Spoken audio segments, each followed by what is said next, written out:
All right, here we go.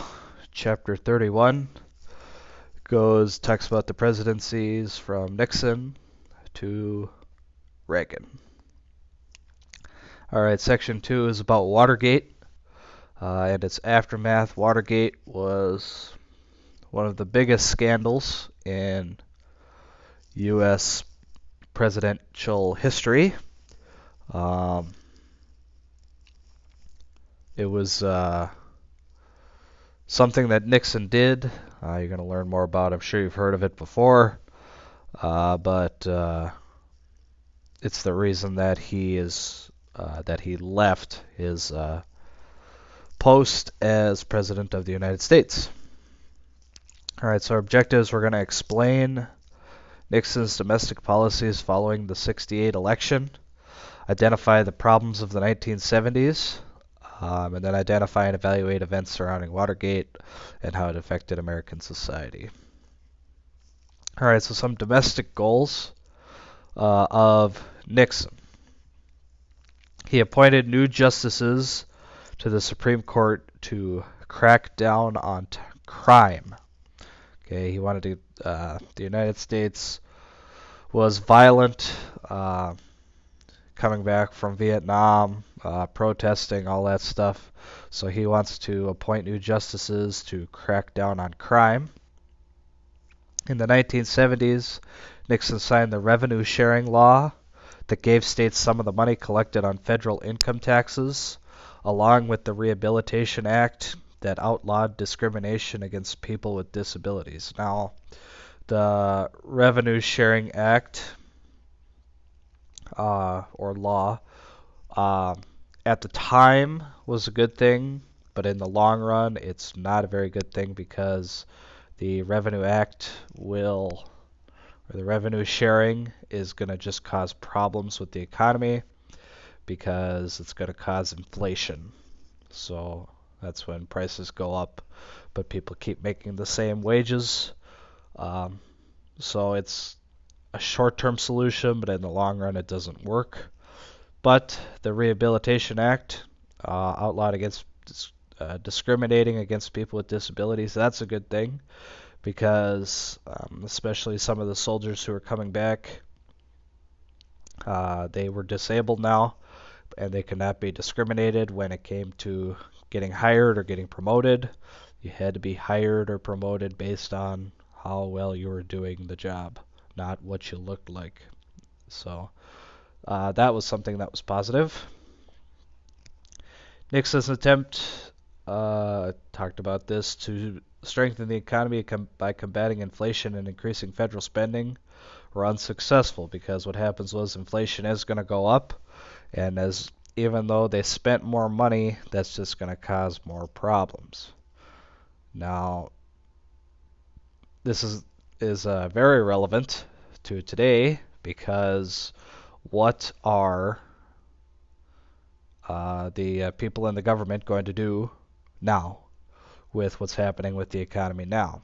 They're going to have to try to do some different things, and so we'll have to see what happens to see how they react to what the economy is doing. All right, so what was the outcome of Nixon's efforts to improve the economy? Well, he was unable to solve all of the country's economic problems. There was a combination of inflation plus slow economic growth, and this caused trouble throughout his presidency. When you can't keep the people happy, people aren't going to be happy with you, and he's trying everything he can to make the economy better, make life better in the United States, but it's just difficult to do that. After being invested in a war that we spent a lot of money on and people weren't happy about, so it's all just, where's it going there? He was trying to fix things, and it's just difficult to try to do that when people aren't satisfied. Okay, now 1972. In 1971, Nixon participated in illegal activities to ensure his reelection in 1972. Now, what were those illegal activities? Basically, The Democrats were pretty split and could not rally behind a single candidate. So Nixon wins the election by a landslide as the economy and the prospects for peace in Vietnam improve. Now, the illegal things he does is what will be known as Watergate, and basically what he was doing was he was recording and spying on what the political campaigns of his opponents were doing. Then he would use that to either blackmail or to use to his advantage when it came to like debates or ads or whatever. But it was promising that the economy, at least he's trying to do something, and there are peace talks in Vietnam, so he will get reelected in 1972. Okay, what are the reasons for his landslide victory? There was not a unified party. People liked Nixon's policies and believed that he would end the war. The Democrats, between the two, it's kind of like what happened when Teddy Roosevelt ran against Taft. They split the Republican Party, and then Wilson was easily able to win because when you split a party, it basically splits it in half, so you're getting half the votes you need to. And if the other party is getting all the votes they need to, they're going to win no matter what. So now, his second term, his re-election committee sent burglars into the Democratic Party's headquarters at the Watergate building to steal information and place listening devices on the telephone so he could listen in. And then he also took information like what their strategies were and what their platforms were. They were going to do it. That was in the Watergate building is in Washington, D.C. Nixon denied any involvement in Watergate, naturally, well, like all good presidents. No, I never did that. His famous thing was, I am not a crook, right? That was his famous saying. But his vice president, Spiro Agnew, was charged with taking bribes. So Agnew resigns, Spiro resigns, and what's going to happen is Nixon will pick Gerald Ford, who at the time was the Speaker of the House. So in order of succession, when the Vice President leaves or is whatever, then the next person to step up will be the Speaker of the House. So Gerald Ford was not elected, but he is now the Vice President. So with the Watergate scandal, the House voted to impeach Nixon, much like with Trump. Okay, with his impeachment, he was impeached in the House, but not the Senate. But before it could get to the Senate, Nixon resigns. And he came on TV and he says, effective noon tomorrow, I will no longer be President of the United States.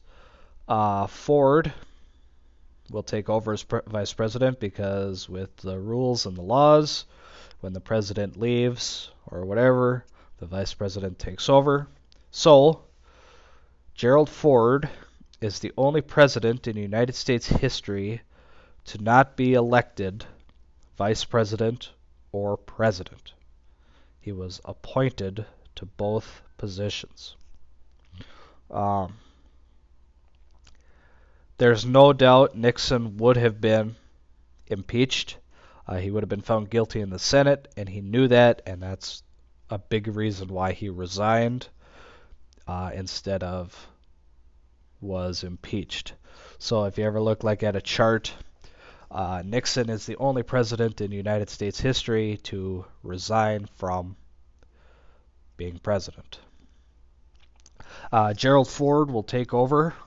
He will serve out the rest of this term, and then he will not run for re-election. And we'll see why. Okay. Why did Nixon not destroy the tapes when the Watergate scandal was beginning to unfold? Okay, so this is kind of your opinion. Why would he not destroy the tapes? Did he think he would not get caught? Did he not care if he get caught?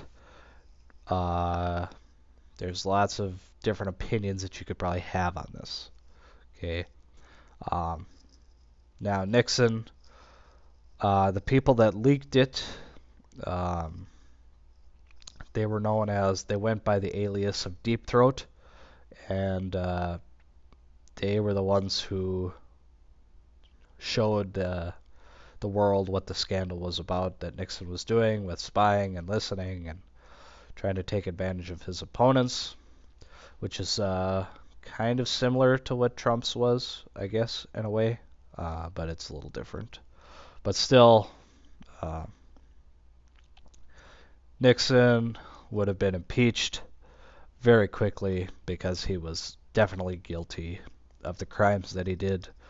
A fun fact about Nixon is when I was in college, my U.S. history professor, this is actually his favorite president, is Nixon. I'm not sure why, but I thought that was always kind of ironic. He thinks Nixon is one of the greatest presidents ever. I think he was a good president for the most part, but you can form your own opinion on that. All right, now trying to heal the nation after Watergate, Ford, he handled this very poorly. Americans were happy to see Ford in office until he pardoned Nixon. Basically, what that means is he said, "You're forgiven." Just basically slap you on the hand and say, "Don't do that again." And offered amnesty to those who illegally avoided serving in the Vietnam War. So basically, granting them, saying it was okay that you didn't serve, we forgive you, type thing. So basically, he was trying to forgive everybody, and that did not make Americans very happy.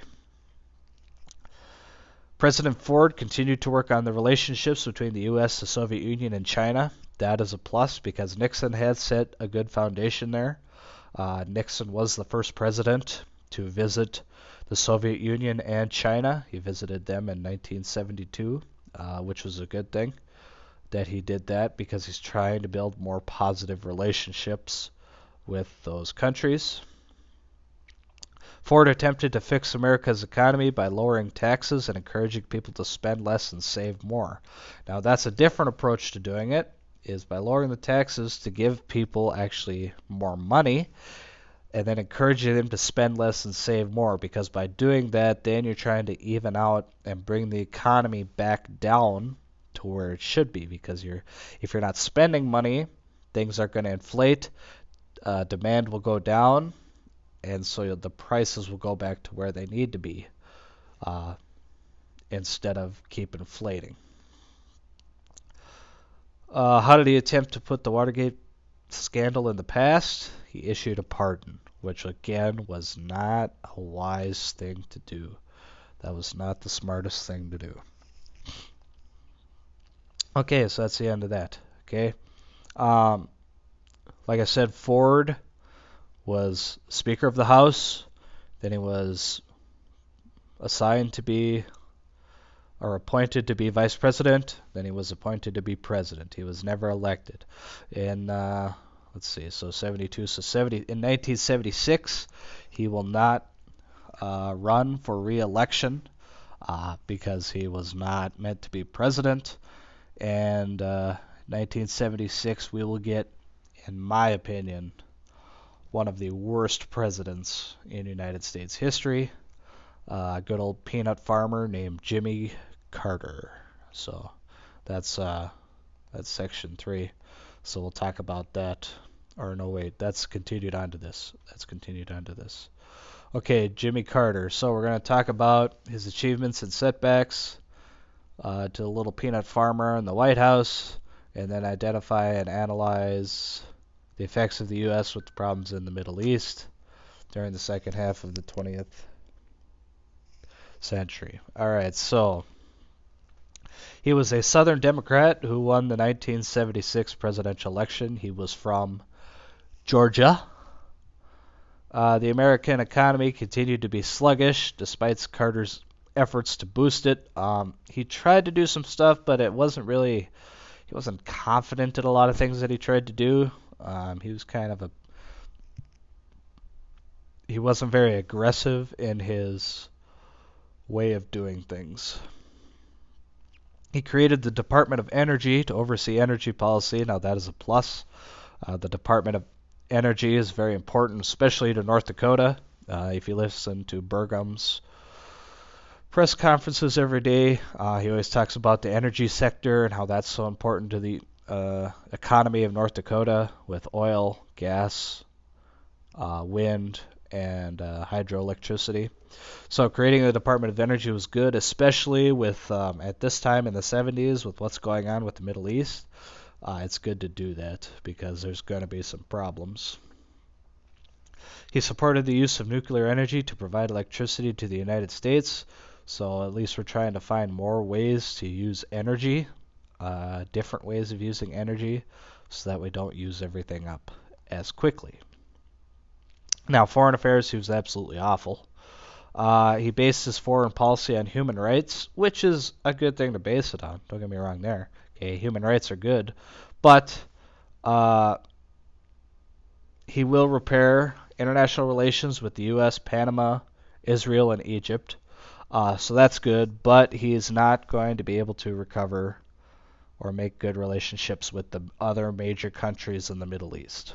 Okay. Between the U.S. and Panama, that's good because then we can use the Panama Canal still. With Israel, because we want to support them, and especially with Israel and Egypt, they had been fighting. So to repair that and to fix that with the Suez Canal and stuff, that's all good. However, the Olympic team does not participate in the Moscow Olympics in 1980. 76. Sometime. He does not allow them because the Soviets had invaded Afghanistan. I cannot remember which Olympics that is.